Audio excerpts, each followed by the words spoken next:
Hello there, Star Wars toy fans. Hope you are doing well. This is Jim. Thanks again for taking the time to stop by my channel. If you like this video, please make sure you give it a thumbs up. It helps with the algorithms. And feel free to subscribe to my channel if you have not done so already.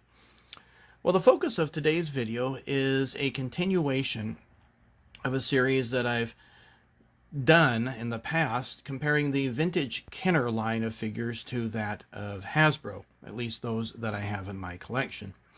And I was putting this video off because I was really banking on getting the Bespin Cloud City for Christmas, which in fact I did.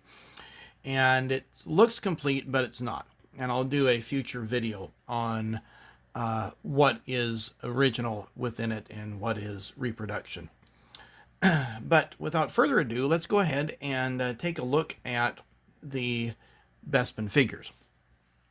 Now the majority of the figures are from my childhood collection, with the exception of the two Ugnaughts that you see in the front here, and then the Bespin guard that I customized back there. And that's one that I did a video on a few weeks ago, showing the customization of basically a figure that had totally fallen apart. So in 1980, we saw the release of two figures. We saw the release of Lando and then the Bespin guard back here. 1981 came the release of the Ugnaught and then Lobot in the back. And then 1982, we saw the release of the Bespin guard up front and then the Cloud Car Pilot. So I'm going to do this more or less in alphabetical order. And it is surprising to me that Hasbro has produced so little of these figures in comparison to, say, other figures. Even Lando. So starting with the Bespin guard, that came out in 1980. So here we have the Bespin guard. Now there are two versions of this. There's one that has a Fu Manchu, what they call a Fu Manchu mustache, and one that just has a, it's not quite as extended. So this is taken from Tomart's Action Figure Guide to all the variations, and here we see the mustache that's not quite as extended, and there's the Fu Manchu one that I have. I don't know which one is more common, but nonetheless, that's the one that I have in my collection. So as normal, we have 5 points of articulation. The head rotates, the arms move up and down, and of course the legs move at the hips. All of the Bespin figures tend to have this style of gun. And if you're wondering, if you're new to my channel and you're wondering, what is that silver on there? Well, that's how I marked my guns as kids, so they wouldn't get lost. The guns are painted totally silver. And I used Pactra or Tester's silver paint. And anyway, it was quite a challenge getting it off of the guns. I also marked my figures with red paint to distinguish mine from my brother's, but you can't really tell that now. That's been taken off. Hasbro or Kenner did a really nice job with the detailing on this. A nice gold leaf on the jacket. Really quite well done. Now looking at the Bespin guard from 1982, this one has kind of an unusual pose to him. The gold is not quite as pronounced, for whatever reason, and maybe I played with this one more. You can see maybe that's where the thumb went. Not really sure. His stance is a little bit different, so he doesn't stand just straight up and down as most, the legs are straight, as most figures are. This one comes out at an angle. But again, 5 points of articulation. Now we'll compare that with the one that came out by Hasbro. Hasbro has only produced 3 of these. Well, I take that back, 4 guards. One that came in the 2001 Carbonite set, the 2010 3-pack, and then there was one 2009 called Sergeant Edian. This is from the Power of the Jedi line. And he comes basically with this set of binders, this baton, and then a gun that fits nicely into the holster. He can fully sit, which is cool. I like that aspect on the original Kenner figures. And the arm does rotate at the elbow, which is a nice feature. The hands don't rotate. And it's rather well disguised. Sometimes Hasbro didn't do a great job of disguising that. Now the jacket also is a separate piece that I suppose you could take off if you really wanted to, but I won't do that at this point. So now let's take a look at the Cloud Car Pilot. So the Cloud Car Pilot came out in 1982 with Kenner. And he has 5 points of articulation, just like the other figures do. So the head rotates, the arms move up and down, the legs move so you can fully sit. Some nice detailing on the figure.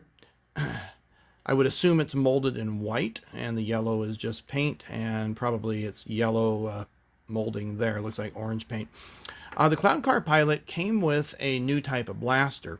And this blaster came also with the TIE Fighter Pilot of the same year, and then the next year with Nien Nunb.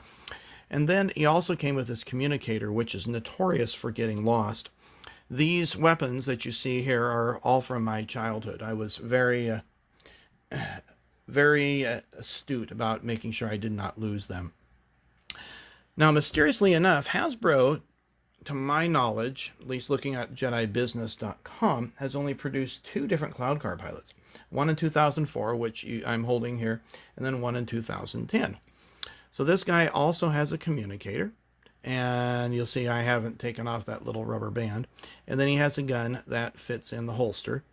And let's take a look at that weapon. So it's similar to the one that Kenner produced. The helmet does come off, which is neat. But it also falls off. And if you see there, the visor there, totally clear plastic. So that's a real neat feature with this. I would assume that they molded the whole thing in clear plastic and then painted the helmet. So in case you're wondering, the backdrop to the Hasbro figures happens to be produced by Cardboard Galaxy. That was another Christmas gift from my wife. Now, moving alphabetical order, we have Lando. And again, you would think that Hasbro would have produced 30 of these, but there's only been 6. 1995, which is not my favorite sculpt, and I don't know where that is. I've got it stored somewhere in a box. 2001, 2004, 2010, 2020, and just this last year, 2021. Now, the one that I'm going to showcase here today, and the only one that I have in my collection, is from 2001 from The Power of the Jedi. This is called Bespin Escape. And it's got a cloth cape here, little visor in the back, and then, of course, he's got molded or painted black boots. Now, the arms don't move. They're pretty much posed in that position in order to hold that gun.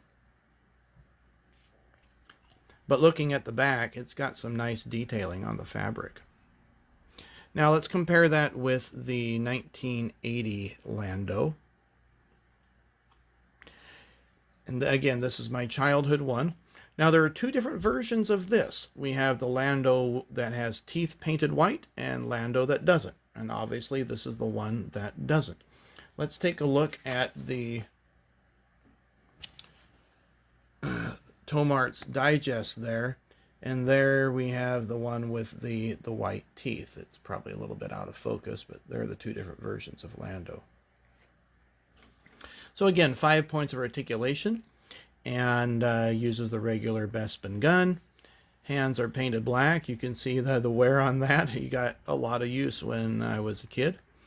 And yeah, a little bit of red paint is still present on the feet.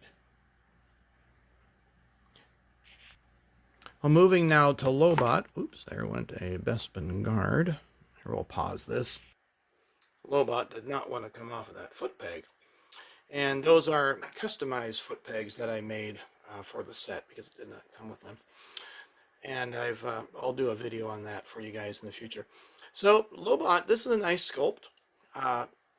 You can see some yellowing of the arms there, even though he's been in the case all those years. I think the arms were probably white, if I'm not mistaken. And just a nice version. Now we'll compare that with Hasbro's version here. And this one kind of looks like Patrick Stewart, in my opinion, from the Star Trek The Next Generation. And this one comes with this data screen, which is really nicely detailed. And by the way, this Lobot's from the 2004 original collection. So we'll use a pair of tweezers, get my fat fingers out of the way. See that display there on the screen has a nice view of Bespin, and then we have a little bit of keyboard there. He also has a stylus that fits in a hole that's preformed, drilled out for that. Now Lobot has kind of multiple points of articulation on the arm, so the hands or the wrists rotate, and then the arms move at the elbow, and it's okay. This obviously does not fly with me, because it just doesn't, the way they've sculpted the arm with the wrinkles in the cloth, it has to be at that angle in order for it to look good. And this cyborg piece also pops out if you want to do that, leaving kind of a notch in the head. Now Lobot also has other points of articulation. Obviously the head moves, the waist rotates, and then he can sit fully. Go ahead and put him back.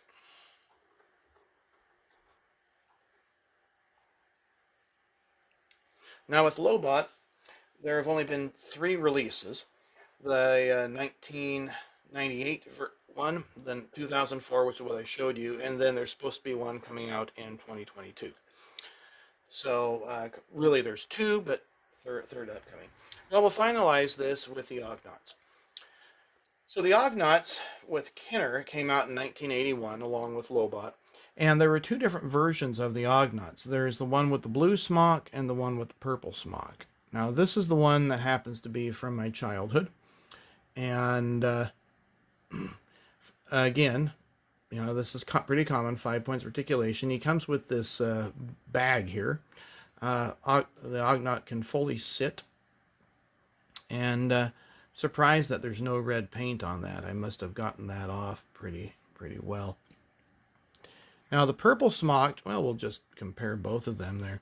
Here's the purple smock. And you can get them both for about the same price. It must be pretty common. I don't remember ever seeing the purple smock one as a kid, but then again, I was just happy to have one Ugnaught. And you can see how it's tied there. I never untied the smock at all, so that's how Kenner had assembled it. Now looking at Hasbro's Ugnaughts, they've only had a couple of releases of those as well. There was a 2-pack that came out in 1998 as part of Power of the Force, and then there were 2 sold individually in 2009 that are quite pricey. So here's the ones from the 2-pack, and this guy only has 4 points of articulation. So the arm moves up and down, the head moves, the waist rotates, but the legs are pretty much fixed. They don't even spin within their current area. And then of course he's carrying a bag just like the 1981 version did. And then we have this Ugnaught here, and looks like he's wearing some welding gloves. And his arms move, his head turns really easily. He does rotate kind of at the waist. This smock, or apron if you will, is, I don't know how they got that on him because it's a separate piece, but pretty much the legs are all just this big molded blob of plastic. Well, I hope you enjoyed this video. There went Lobot. Please give it a thumbs up if you did, and subscribe to the channel if you have not already. I will be doing some more videos on the Cloud City in and of itself that you see there on the left, as well as how to construct foot pegs if you choose to do so. And then I will finalize the Empire Strikes Back with the Bespin main characters. Take care, and we'll see you on a future video.